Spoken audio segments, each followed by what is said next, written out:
passionate instigator and dynamic problem solver, Dr. Kevin Ross Emery, the host of the Dr. Kevin Radio Show, will be taking you outside the box, behind the curtain, and identifying the load of BS we are fed every day. And now, Dr. Kevin. Hello, and welcome to the Dr. Kevin Show, here on OMTimes, where we're changing the world, wait for it, one ohm at a time. And here on the Dr. Kevin Show, as always, we're going to do a little hot topic, introduce our guest, get some feedback from them, and then we're going to be off and running. I'd like to remind you this is a live call-in show, so if you would like to call in, you may call in and ask questions of tonight's guest or myself at 202-570-7057. Again, that's 202-570-7057. So for those of you who may be joining us for the first time, my first question is, where the hell have you been? Why weren't you here earlier? Well, you're here now, so that's all that matters. So when I talk about a hot topic, it might be something that is warming the cockles of my heart or has me hot under the collar. We never know what it's going to be until it comes out my mouth. Sometimes I don't know what it's going to be until it comes out my mouth, but that's how we roll here on the Dr. Kevin Show. Tonight's hot topic is about double standards. There's a lot of double standards going on. We have somebody who has been indicted. We have somebody who, I don't know, I thought they were supposed to wear handcuffs and have mugshots. We have somebody that is having all these things happen to them because they were doing things, they are accused of doing things, which basically said that they were above the law. And how are they being treated? They're being treated like they're above the law. They're not being treated like anybody else who has been accused, especially of a felony, a serious crime against the country. No, they're kind of be treated like, their stuff don't stink. Well, I think it stinks. I think that every American needs to be seen equal in front of the justice system, which means they get treated equal in front of the justice system. If they get found innocent, they're found innocent. If they're found guilty, you did the crime, you pay the time. But this double standard drives me crazy because we know that it's all the playing of the game, and it's highlighting something that's been going on for hundreds of years, which we have a caste system in this country, whether we want to admit it or not. If you are wealthy, you can get away with more. If you are in politics, you get treated differently. Excuses are made, and you somehow, until you get really dragged down and nobody can deny it, or, well, there'll always be some people who deny it, but, that's their problem. They, need to be treated equally. And this is not happening in this country, and this is one of the problems with this country, is we don't acknowledge what a double standard caste-like system we have.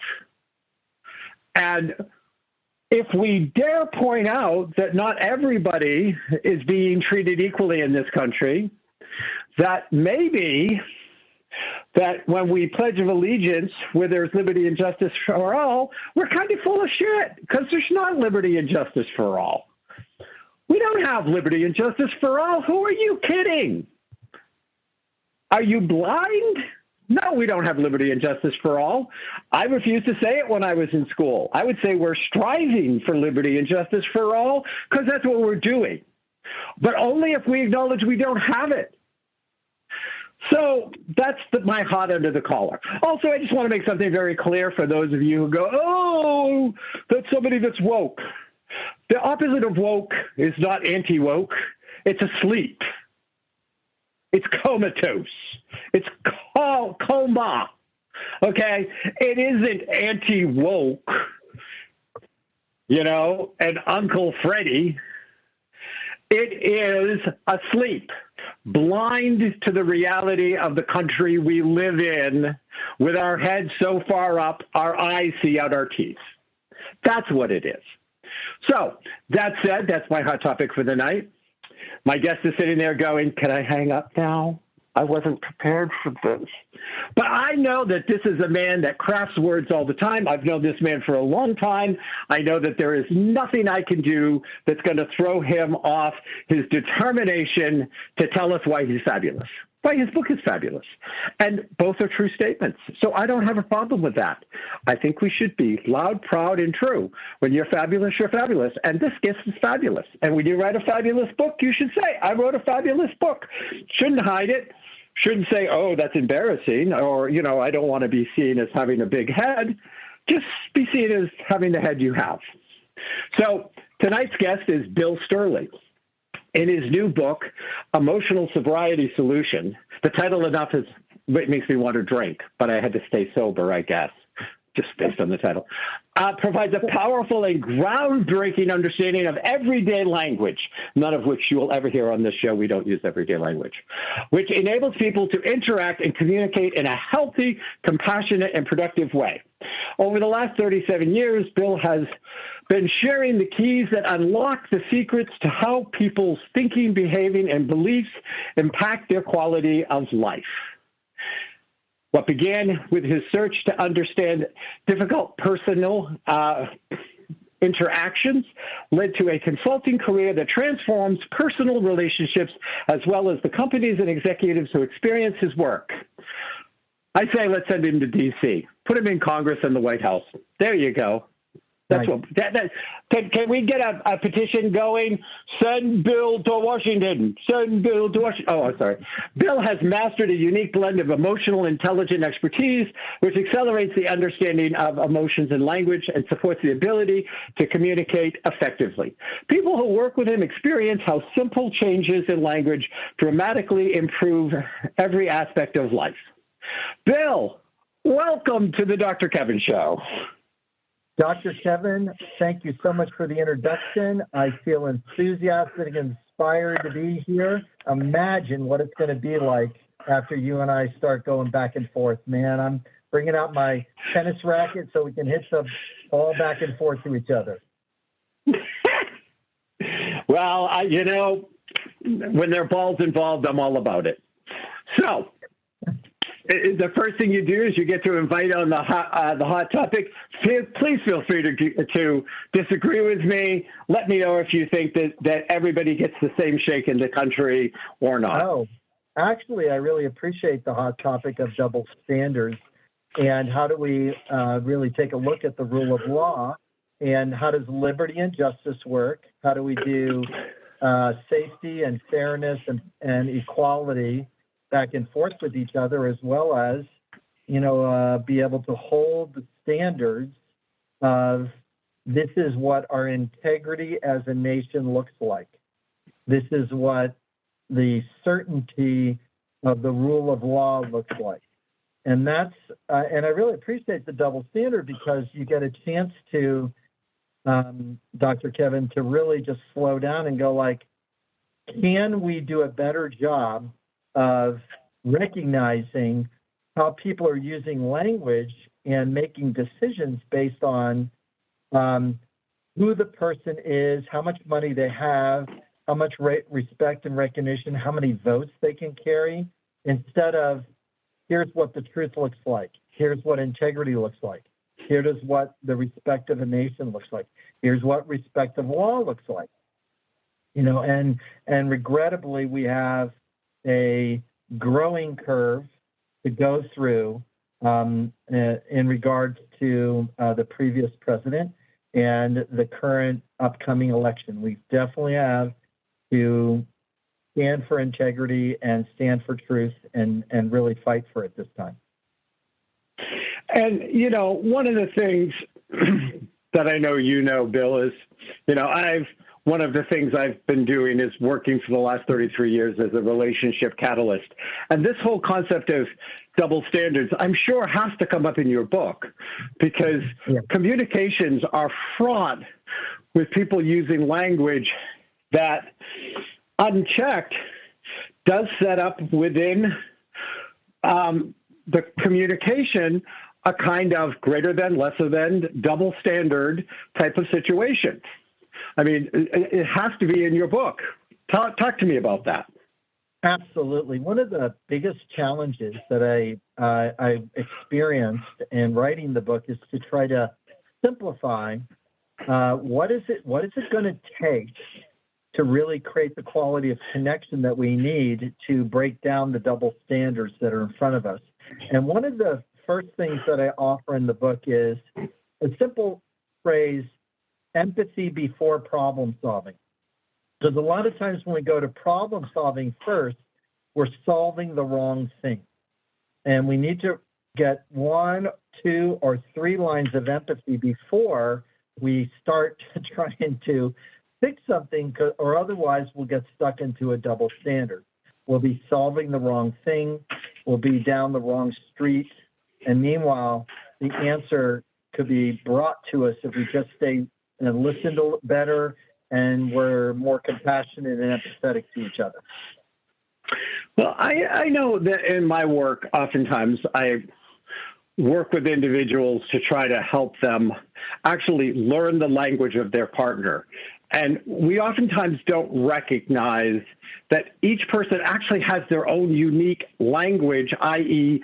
definition for the words they're using, and oftentimes that can cause some of the problems. Talk to me about how that plays out in your book and in your work.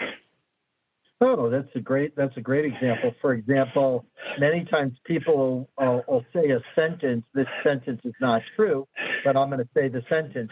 For example, a trauma pattern might sound like this: my dad abandoned me. I felt abandoned by my dad. Now, there's a problem there, because the first problem is the word abandoned is not a feeling. It's a mental projection of what you think someone did to you. It gives the power to the event, and it gives power to the other person. It literally takes the power away from the speaker.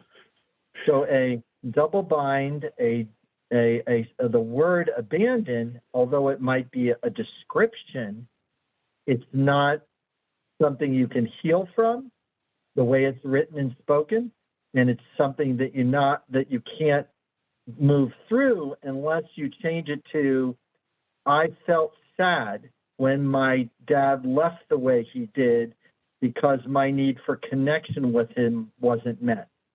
I felt helpless because my need for fairness wasn't met because I didn't have the time I needed to spend with him.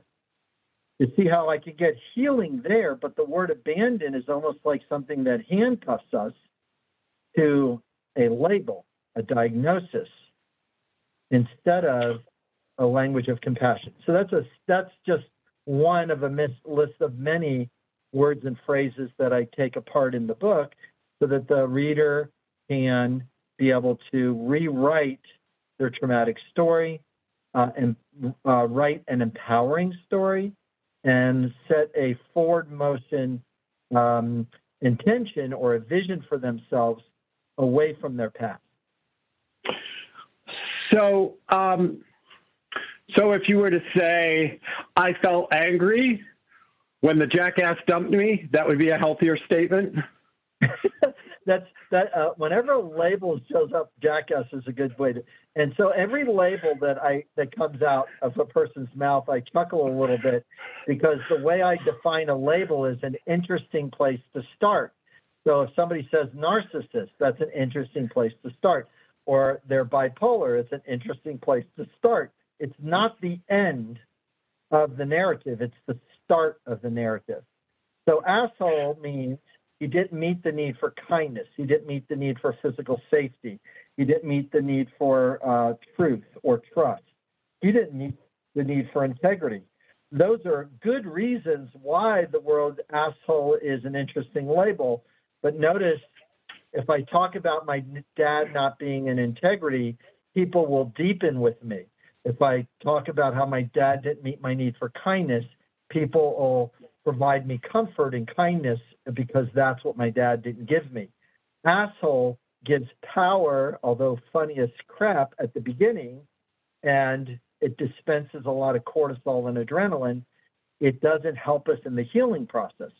It just is a great way to start to label and diagnose somebody, and it's a interesting place to start. And the answer is, what kind of asshole was he?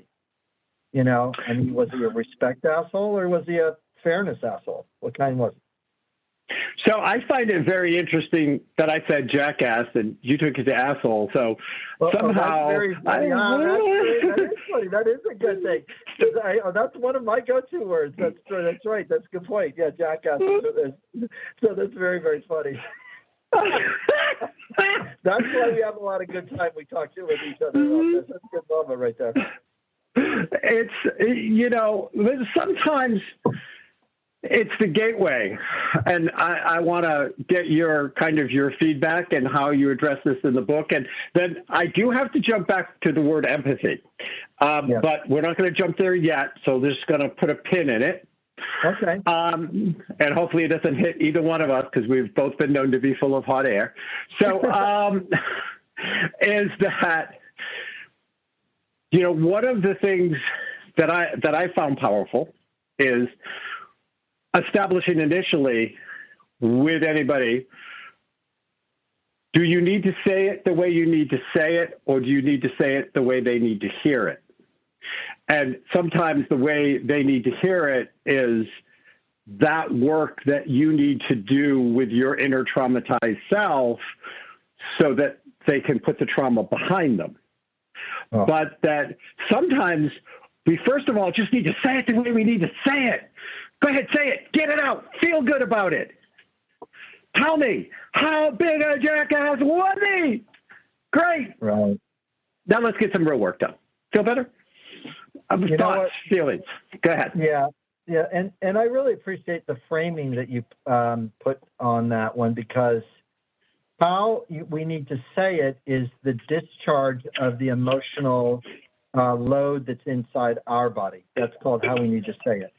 How they need to hear it is us concentrating on how much of receptivity would I like that person to experience. Do I want them to receive it, or do I want to bring them the fire-breathing dragon? Because if I bring them the fire-breathing dragon, they're just going to pull defensiveness and withdraw, and they're going to tap out. Or they will bring criticism and contempt, and they're going to bring their fire-breathing dragon out for a spin. So those two things are really, really very important. So if I want to relieve my own cortisol and adrenaline in my body, it's probably better if I do anger with somebody that's safe and is a close friend, rather than bringing the anger to the person. Instead, with the person I need to speak to is I'm going to get them in touch with how they affected my experience and be accountable for how they affected my experience, but also say to them, don't cross that line again. You crossed the line. It didn't meet my need for integrity and trust. It's going to take me a while to rebuild integrity and trust with you. So now we've got a big of a challenge between the two of us. Now it's between the two of us. I just changed a adversarial language into a language of collaboration and cooperation. I just said, we need to restore trust and integrity. I could have hung it on them. Hey, you need to fix it. No. I'll define what integrity and trust is. I'll make it clear of where the restoration and the repair is. At the same time, you got to come my way. I'm coming a little bit with your way, but I'm also not bringing the blame and shame game into the experience. I'm just going, we got to fix this. And so that's the wonderful thing about the way you just reframed it, Dr. Kevin. It's fantastic.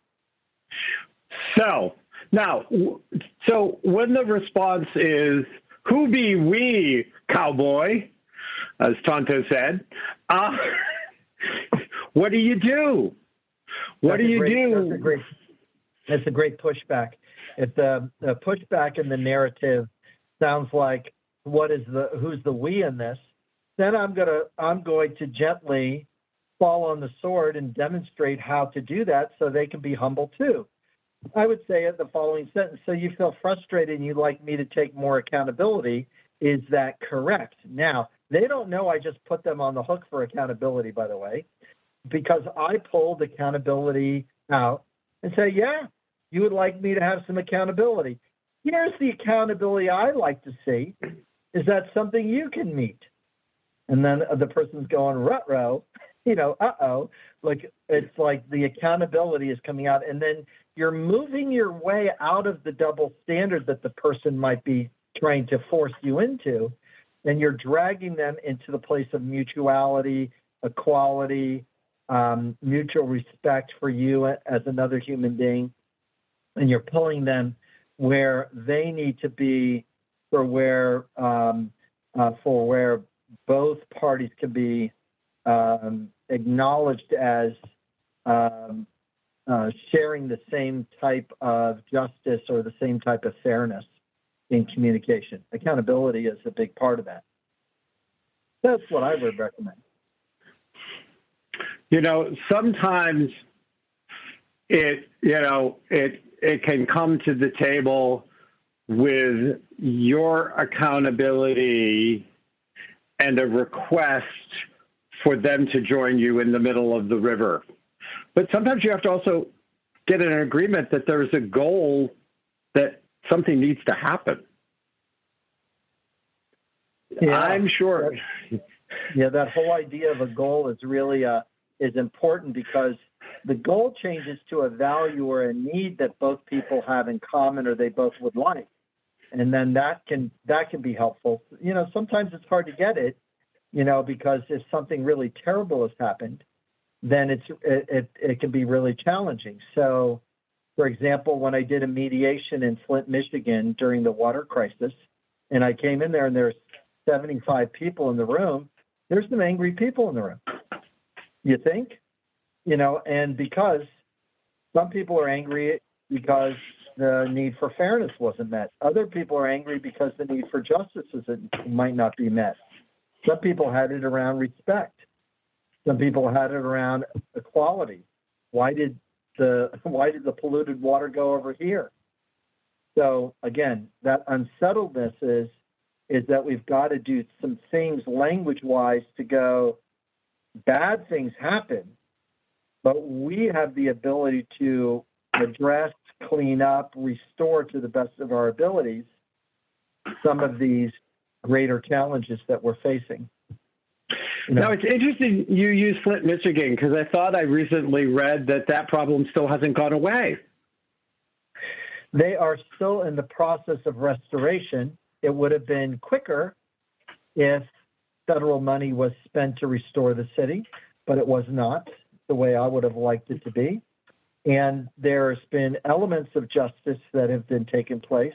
Some of the elements of justice might be not be held to the level of accountability of the trauma and the kind of the lingering problems inside the city that need to take place.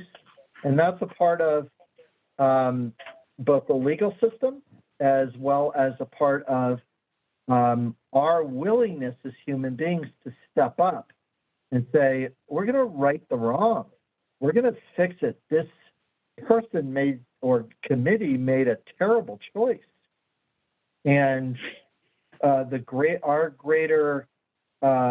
way we handle these things as a nation is we step in and fix certain things, mistakes people make, because of their limited ability to see and check in with themselves and say, no, I'm not shifting the water over there to save money because it's going to pollute and cause a lot of problems over here. I'm not doing that to save money.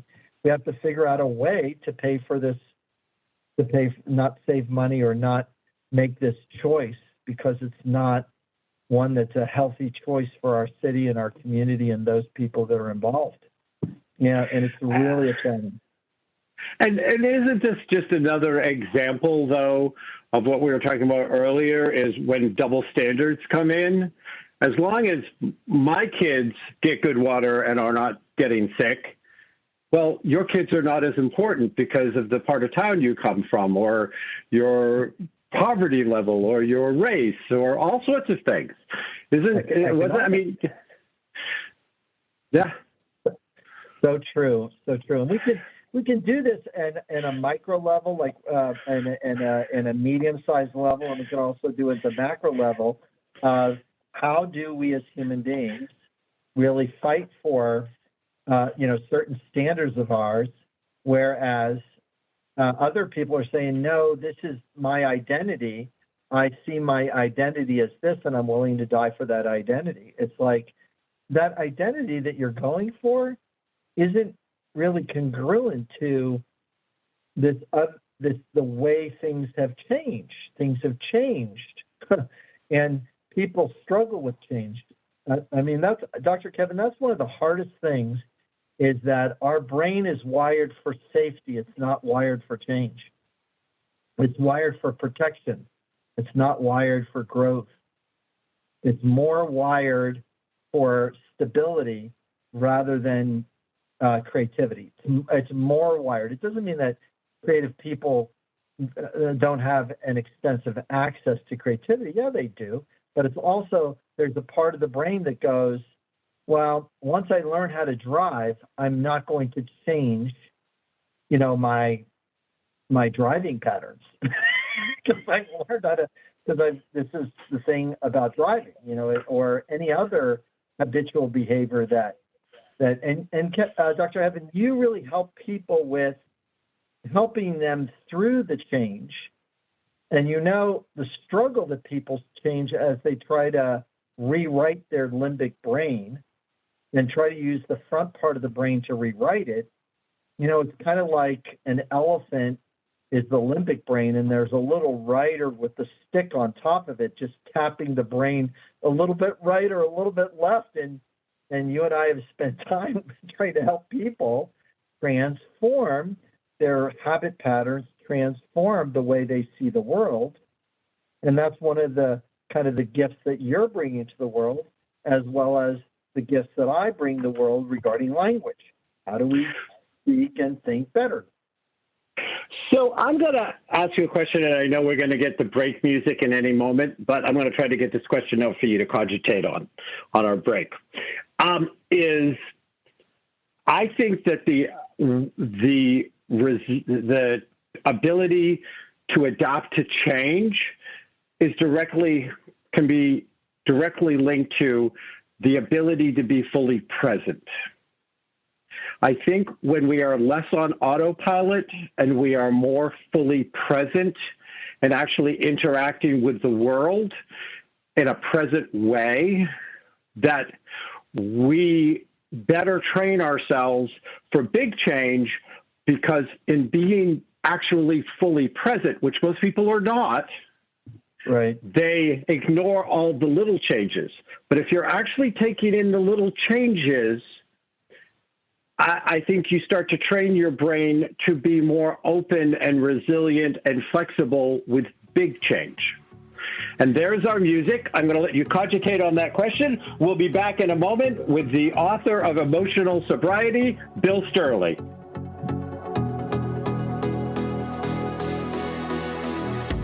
Conscious media for conscious minds.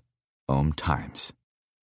Host your show on IOM-FM, the radio network of OMTimes Media, one of the more recognized brand names in the conscious community, and is backed by the extensive marketing reach of OMTimes. Hosting a show on IOM-FM immediately connects you with our extensive dedicated community. Vox Novus, the new voice. Vox Novus, the new dimension. Vox Novus, thought and movement leaders who will share from their experience and offer tools to help us navigate our rapidly changing world. My name is Victor Furman. Join me every Thursday at 8 p.m. Eastern on OMTimes Radio for Vox Novus, the new voice.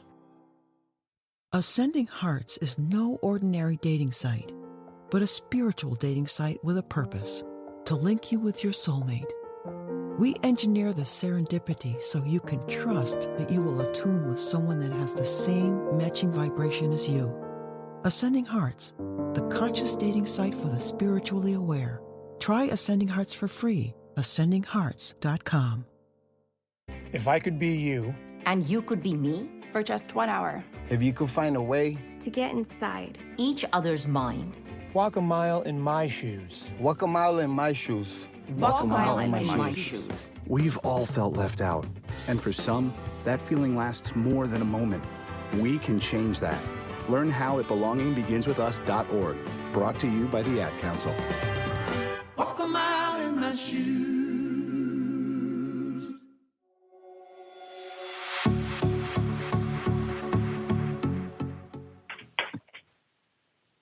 Hello, and welcome back to the Dr. Kevin Show.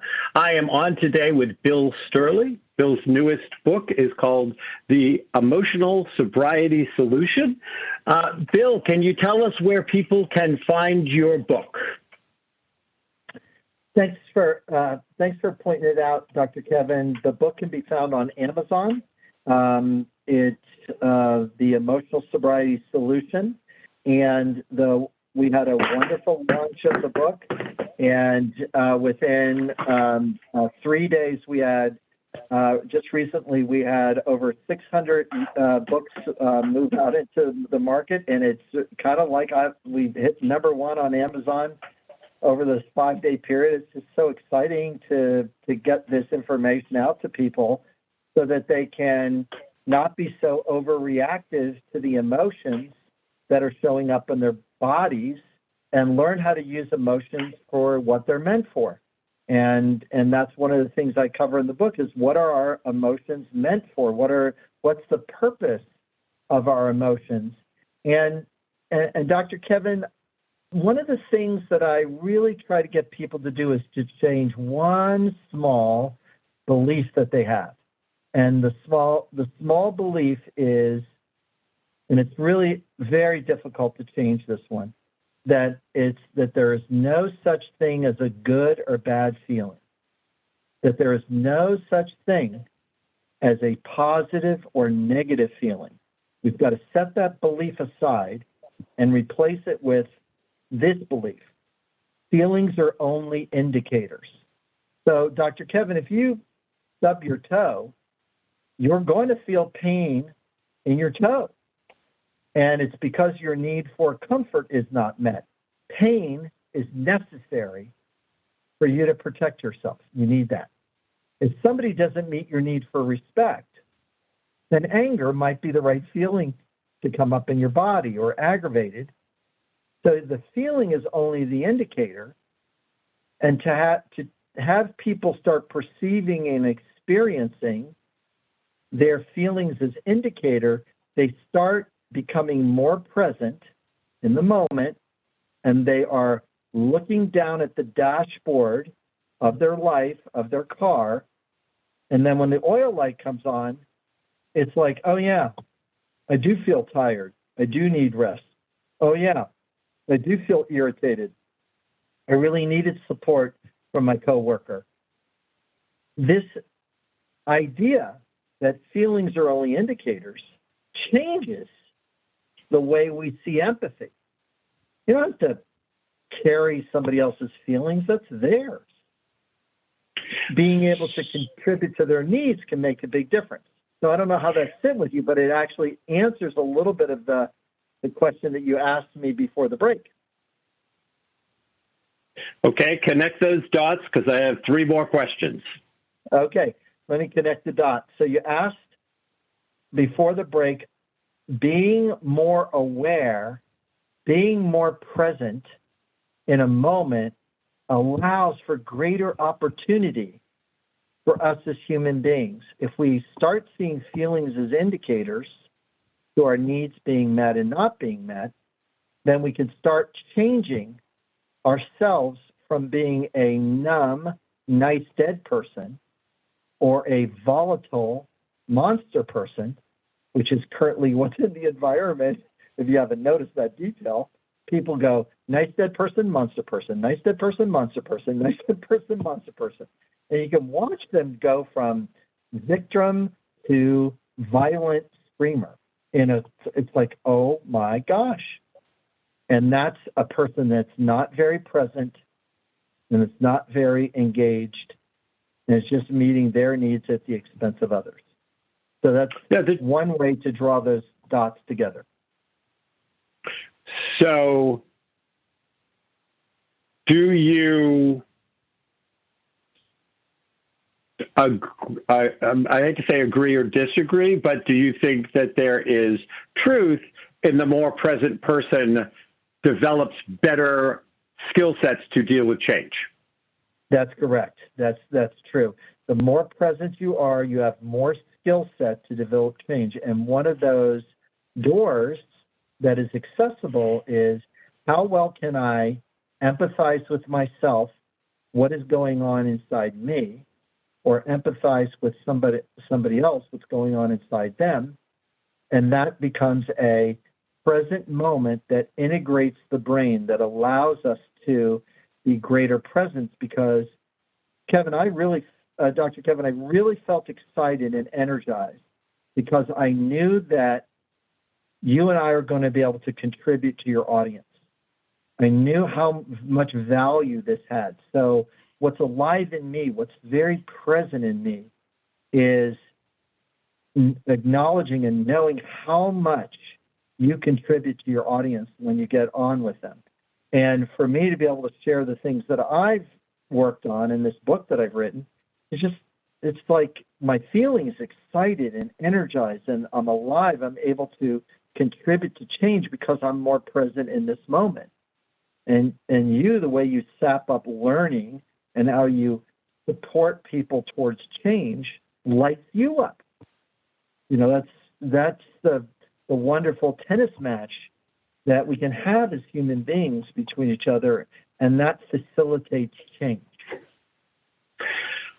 You know, at this point and at our age, Bill, it's probably more of a croquet match, just saying.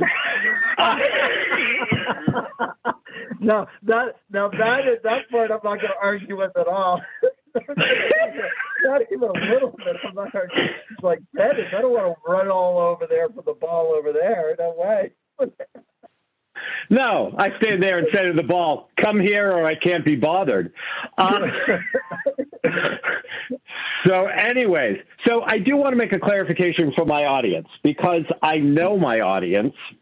Good. From the perspective of, you know, I'm almost 18 years in now with this show.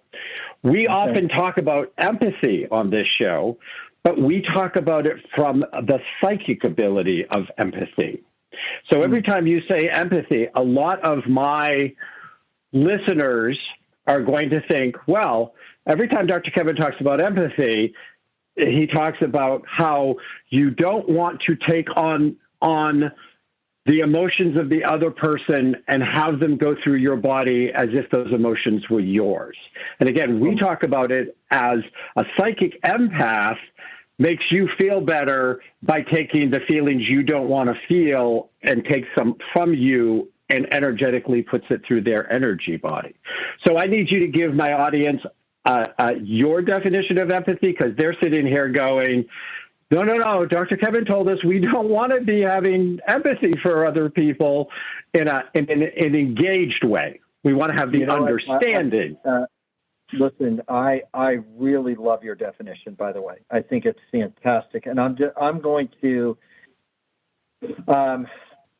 my added piece, my plus, my contribution is I like people to use, like you're saying, don't run an emotion through your body. Don't use the definition of putting your feet in somebody else's shoes. Use a different definition.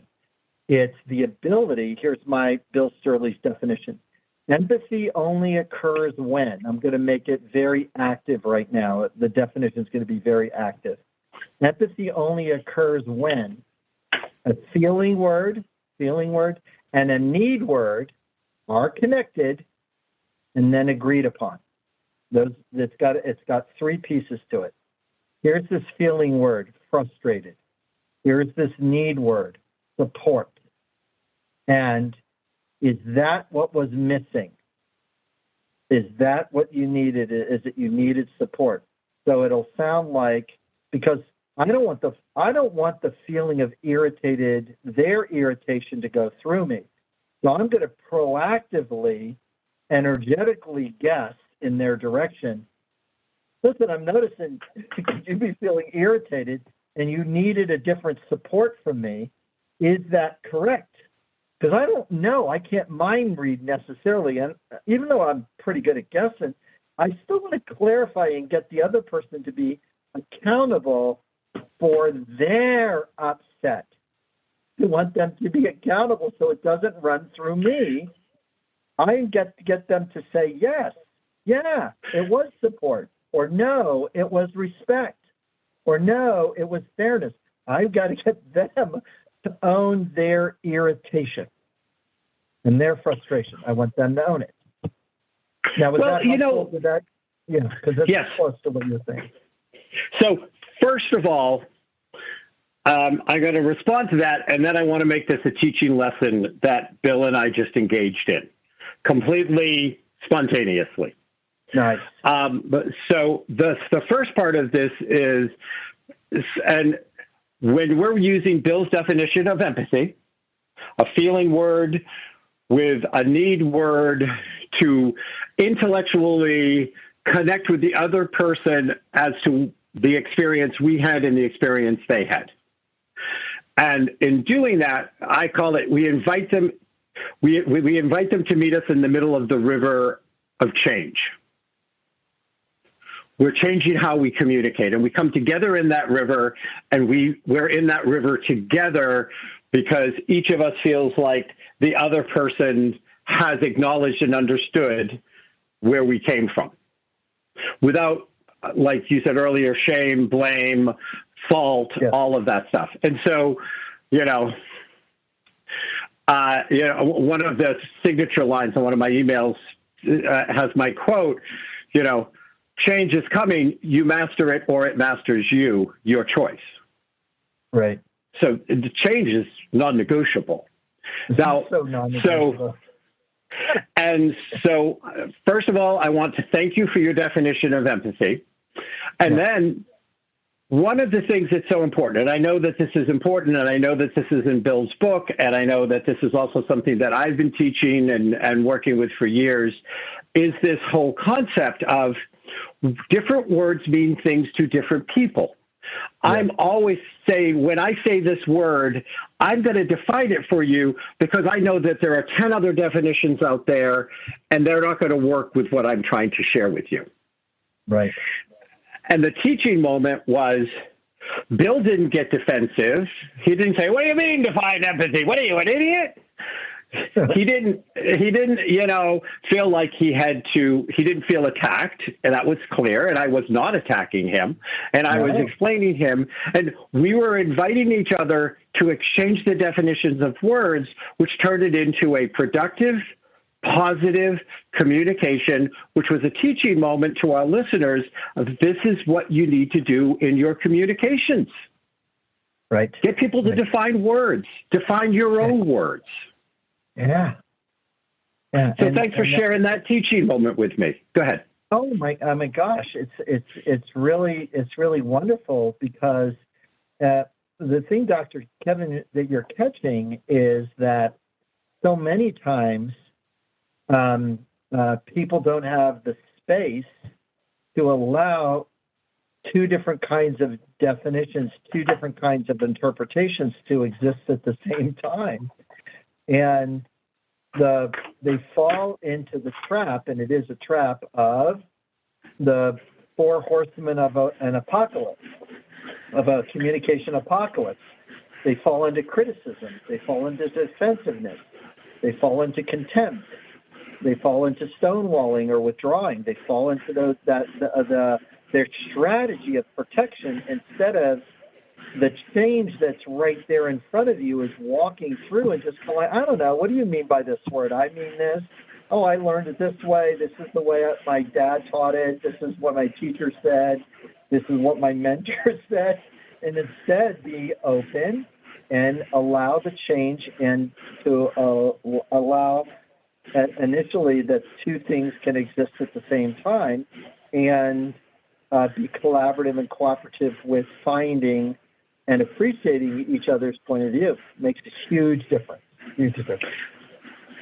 And, you know, one of the things I invite people to do when I'm doing couples work or trying to do my version of the stuff I do, because we're on different but parallel tracks. I mean, we both know that. Yes. And is to say, well, when they say that, when they give you that definition, what word would you use for that? Right. In your head, can you start by substituting that when they say empathy, you think, well, that's how I would define sympathy. Okay. Well, if you could go, when they say empathy, I'm really thinking that they mean sympathy. Not get hung up that your definitions don't match, but find the definition that makes the communication work. Because what's the goal?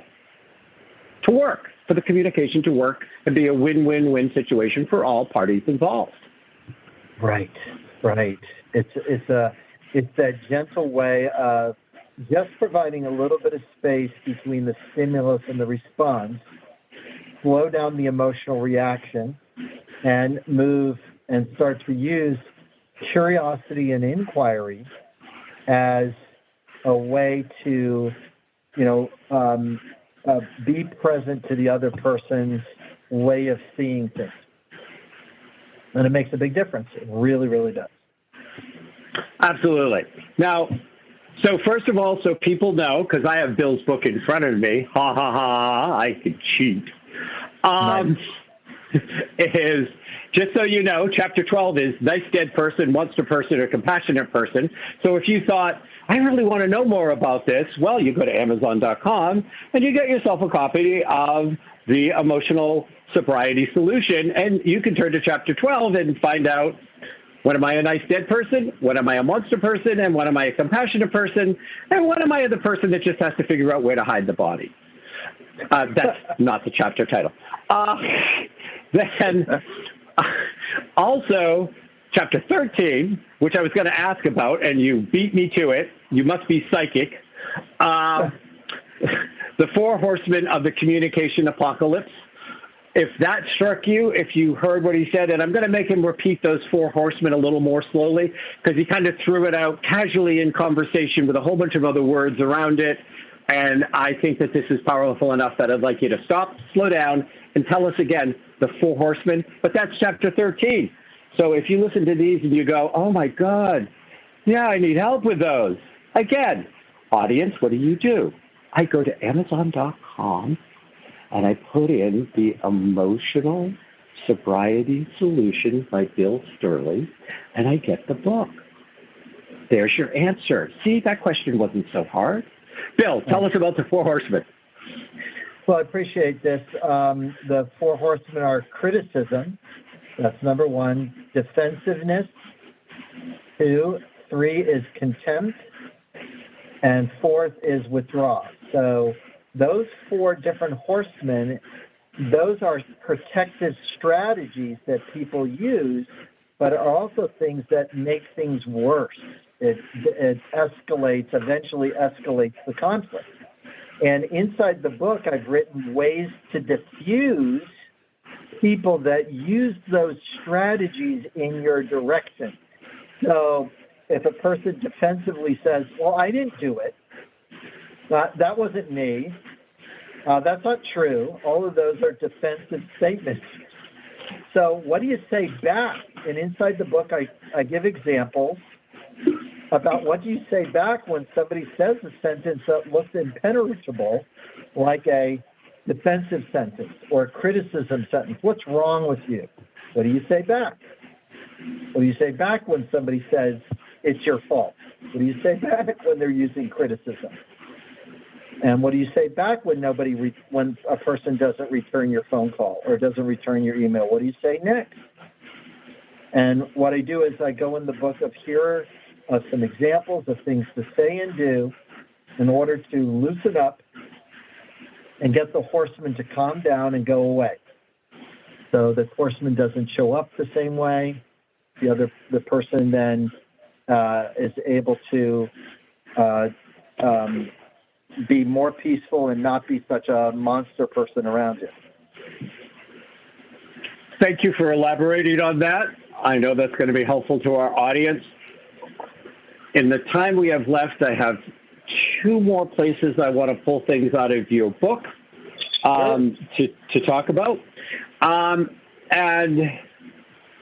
so I'm gonna start with, I found it very interesting because, again, here on the Dr. Kevin Show, and when we're talking in the more esoteric, metaphysical, spiritual, psychic realms, we tend to have a very different definition for empathy. So when I saw your replacing sympathy with empathy, and so of course here we would look at sympathy as you can acknowledge that you're not, that you're recognizing that they feel bad or that they feel angry, and that you can get that that's where they are. But of course, with your different definition of empathy, I'm curious if your definition of sympathy involves that some people use sympathy as a way of condescension and dismissal. Is that part of it, or do you just have a very different definition of sympathy? No, I appreciate that. A sympathy can be used as a get-out-of-jail-free card. It's like, that thing happened to me. I know what you're going through. And I talk about it a little bit there. And then I also talk about how to convert a sympathetic sentence into an empathetic sentence, and what are some ways to swap out language so that it creates more presence, more connection, allows change to take place easier. Because when we sympathize, sometimes people hijack the trauma or the wound and say, "Oh, yeah, something like happened with your dad. Same thing happened with my dad. Blah blah blah blah." And then all of a sudden they're onto their story. It's like, I'm sorry, did you not remember that there was a traumatized person telling you this story? It's like, and it is a way, regrettably, we've been taught to make ourselves comfortable, but still come off as, or try to come off as, listening or kind, which we are, but we didn't know that language pattern doesn't serve us fully. It's not as powerful as a stronger empathetic sentence. So the short answer, Kevin, is yes. And the longer answer is, how do we swap out sympathy sentences with empathy sentences? Well, and sometimes sympathy is the calling card. Again, we travel in slightly different worlds. We understand each other. We've never had a problem understanding each other in 15 years at least. But we do travel in different worlds where different languages used and different perceptions are about, around in people's concepts. And, for us, oftentimes sympathy is the calling card of an energy leech. Oh yeah, that's right. Yeah, I appreciate it. That's a good term. Yep, it can be. Mm-hmm. Yep, that somebody that literally feeds off you and uses sympathy as their calling card. Yeah. I was once at a funeral, and the person that was grieving their husband, somebody came up and started telling a story about them grieving their mom. And I went, when did that happen? Oh, it was 15 years ago. It's like, for God's sake, let the woman mourn the husband. Come back later if you want to talk to her about your problems. And, I was thinking that in my head, but at the same time, that's an example, Kevin. The energy leech that you mentioned is a good label. It's a good place to start to recognize, hey, be compassionate and empathetic to the person you're in front of. If you have never seen it, find it on YouTube. It is a clip out of the first time Robin Williams was on the Carol Burnett show. And there is a skit where she is a grieving widow. and he's just somebody that like maybe worked in the office with him, didn't barely know him or whatever. But he goes in and he takes over the whole funeral through keening, using the process of keening.